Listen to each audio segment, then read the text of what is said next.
So here's how this whole crazy thing actually happened. Traveling to the year 2015, Marty McFly saw that Chicago was destined to win the World Series that year against Miami. In his greed, Marty had planned to take a sports almanac back to the year 1985 and get rich placing bets on future games. Marty's nemesis, Biff, overhearing this plan, stole the almanac and traveled in the time machine to the year 1955 to give himself the book and alter the timeline.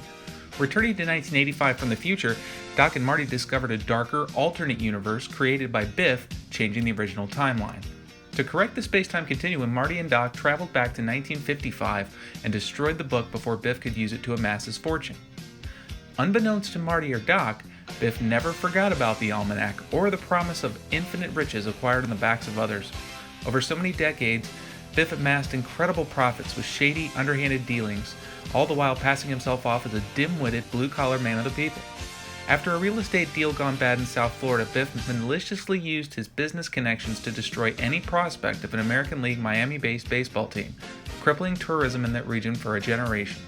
Far from either Hill Valley, California or Miami, Florida, and thus sequestered from most of the altered timeline's events, the Chicago Cubs baseball team seemed all but certain to fulfill at least its role in the original 2015 universe.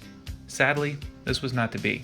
In a decision meant to change future events for the better, Marty had opted not to participate in a drag race with his high school rival Needles back in 1985. This decision had the unintended consequence of sparing the life of the driver of the Rolls-Royce, who just so happened to be baseball manager Terry Collins, who would go on to lead the New York Mets to defeat the Cubs and take the 2015 National League pennant.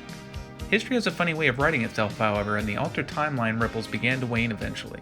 The Cubs would continue to refine their already great team and become world champions in the 2016 World Series instead. Biff, having dropped his adopted name years back and dedicating the intervening years to elevating his brand, continued to allow an overwhelming arrogance and avarice to consume his mind. He would go on to run for president that same year. And that's how that happened.